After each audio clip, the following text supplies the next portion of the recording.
पाकिस्तान को धूल चटाने वाला ऑपरेशन सिंदूर खत्म हुए तकरीबन 1 महीना होने को आ रहे हैं, मगर ऑपरेशन के शोले अब सीमा पर नहीं बल्कि राजनीतिक मंचों पर चल रहे हैं।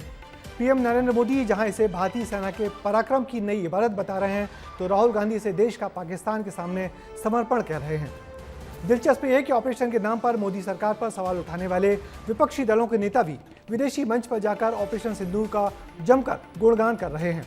और सिंदूर के भरोसे क्या सरकार अगला लोकसभा चुनाव जीतने की तैयारी कर रही है, या फिर मोदी की नज़र बिहार के विधानसभा चुनाव में है? इसे मुद्दा बनाकर अपने दम पर अकेले सरकार बनाने की कोशिश कर रही है क्या बीजेपी? ऑपरेशन सिंदूर के बहाने हो रही सारी सियासी हलचल पर देखिए ये रिपोर्ट।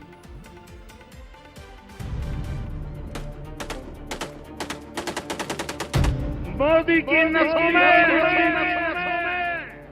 लहू नहीं, गरम सिंदूर बह रहा। सुख चैन की जिंदगी जियो, रोटी खाओ, वरना मेरी गोली तो है ही।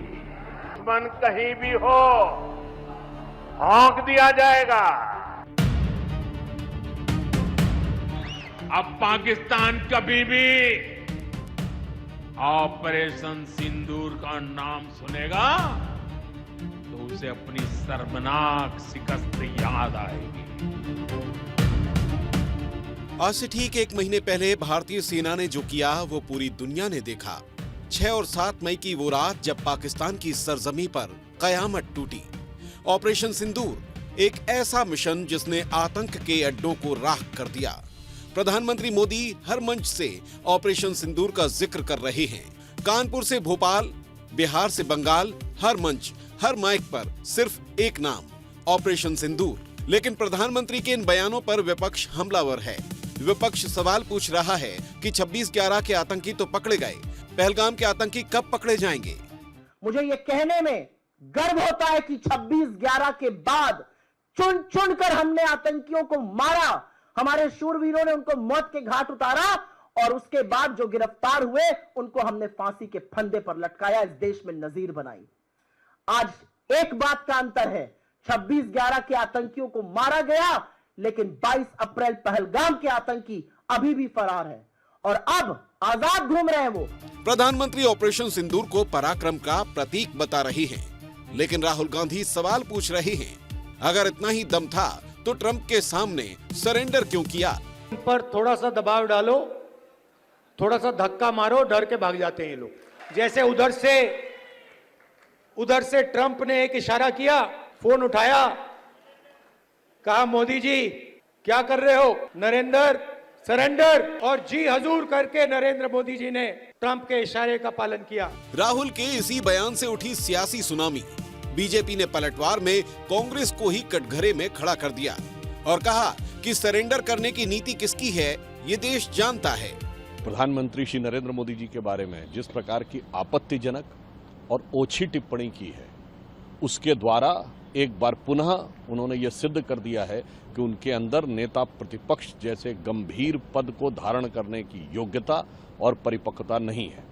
अच्छी तरीके से याद कर लीजिए, हिंदुस्तान की आज़ादी का हर कैलेंडर आपकी पार्टी, आपकी सरकार और आपके खानदान के सरेंडर के शर्मनाक कारनामों से भरा हुआ है। और दिलचस्प बात यह है कि जिस ऑपरेशन सिंदूर को लेकर दिल्ली में सियासी तलवारें खिंची हैं, उसी को लेकर कांग्रेस के शशि थरूर और मनीष तिवारी इंटरनेशनल मंचों पर पाकिस्तान की पोल खोल रहे हैं। मतलब बात सिर्फ गोली की नहीं, बोली की भी है। ब्यूरो रिपोर्ट, विस्तार न्यूज। और इस ज्वलंत मुद्दे पर बात करने के लिए हमारे साथ स्टूडियो में हैं वरिष्ठ पत्रकार संजीव आचार्य जी। संजीव भाई, मैं आपसे जानना चाहता हूं कि ये जो ऑपरेशन सिंदूर पर क्यों इतना अचानक सियासी घमासान होने लगा? क्या इस घमासान की जरूरत थी? मुझे लगता है कि घमासान इसलिए हुआ क्योंकि कांग्रेस पार्टी और बाकी विपक्षी दलों को ऐसा लगा कि भारतीय जनता पार्टी और ख़ास तौर पर नरेंद्र मोदी और उनकी सरकार इस ऑपरेशन सिंदूर के बहाने एक तरह से पूरे देश में चुनाव का एक बीजेपी के फेवर में एक माहौल पैदा कर रहे हैं।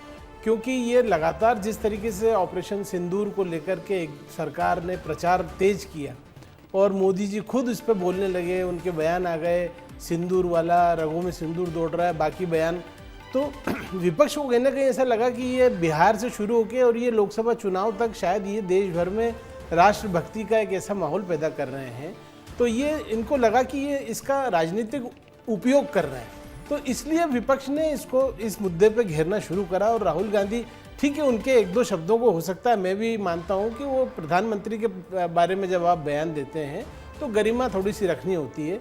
वो जो बोलना चाहते हैं, उनका जो कहना था, वो देश में इस समय जो माहौल बना हुआ है, पहलगाम की घटना के बाद पूरे देश में गुस्सा था, पूरा देश चाहता था कि भारत की सेनाएं इसका कड़ा जवाब दें, करारा जवाब दें, दिया भी हमने। तो इसलिए उस समय, ऐसे समय में जबकि माहौल देश में, खास तौर पे पूरे हिंदी बेल्ट में भी देखा जाए, तो जब बना हुआ है सरकार के पक्ष में, उसको इसलिए कह सकते हैं क्योंकि निर्णय तो आखिर प्रधानमंत्री को लेना होता है, राजनीतिक नेतृत्व तो निर्णय लेता है। तो अब क्या नफा नुकसान हुआ सेना का, नहीं हुआ, ये मुझे लगता है कि सार्वजनिक बयानबाजी का विषय नहीं होना चाहिए। और इसलिए इसको लोगों ने थोड़ा सा, मुझे लगता है, गलत माना है। और बीजेपी इसीलिए हमलावर है क्योंकि उनको लग रहा है कि सीधे नरेंद्र मोदी को, जिनको कि इस पे बहुत बड़ा माइलेज मिल गया देश भर में, एक माहौल बना कि उन्होंने एक बहुत साहसिक निर्णय लिया और कहा कि कार्रवाई करे सेना। अब सरेंडर हुआ नहीं हुआ, सीज फायर, उसके कई कारण है, सब जानते हैं कि एक परमाणु संपन्न देश है पाकिस्तान, और वार कितना लंबा खींचे, उसका क्या नुकसान होगा, क्या नहीं होगा, वो सब चीज़ों को ध्यान में रख के सरकार ने निर्णय लिया। तो इसलिए बयानबाजी दोनों तरफ से तेज हो रही है। तो वो बिहार चुनाव और उससे लेकर के लोकसभा चुनाव तक का जो नैरेटिव सेट हो रहा है, उसके लिए हो रही है। अगर मैं ये जानना चाहता हूँ, आप वरिष्ठ पत्रकार हैं, कई लंबा दौर आपने राजनीति का देखा हुआ है, क्या इससे पहले सेना के किसी और ऑपरेशन पर ऐसे सवाल उठे हैं क्या? मैंने तो नहीं देखा। 1990 से मैं भी दिल्ली में लगातार, कारगिल देखा होगा आपने? कारगिल देखा मैंने। ये जरूर है कि उसको सरकार ने, अटल बिहारी वाजपेयी की सरकार ने भी कारगिल का प्रचार करने का काफ़ी प्रयास भी किया। इंडिया गेट पे कार्यक्रम, इधर कारगिल दिवस और तमाम चीज़ें हुई, लेकिन कभी इतना लंबा किसी, देखिए मनमोहन सिंह की सरकार में भी स्ट्राइक हुई थी, ये हमें मालूम है कि उस समय भी स्ट्राइक की थी, वहाँ पे सर्जिकल स्ट्राइक हुई थी, लेकिन उसका प्रचार नहीं हुआ था। ये जरूर है कि बीजेपी की सरकार आने के बाद इसका प्रचार हुआ। पहले भी जब करा वहाँ पे सर्जिकल स्ट्राइक, और इस बार तो खुला बोल के किया। तो ये सब चीज़ें इतना, मेरे ख्याल से इसके पहले कभी किसी सैन्य अभियान या ऑपरेशन का इतना पॉलिटिसाइजेशन नहीं हुआ, मुझे नहीं लगता। मैंने तो नहीं देखा। आपने बहुत कुछ साफ कर दिया इन तमाम बातों को। और अब ऑपरेशन सिंदूर पर हमारा पॉलिटिकल कमेंट भी देखिए। ऑपरेशन सिंदूर पर सियासी जंग की कमान पीएम मोदी ने संभाली तो है, मगर उनके मित्र अमेरिकी राष्ट्रपति डोनाल्ड ट्रंप लगातार नए नए बयान देकर मोदी के नैरेटिव की धार को कमजोर कर रहे हैं। ट्रंप के बयान विपक्षी दलों को सरकार को घेरने के लिए रोज नया मुद्दा दे रहे हैं।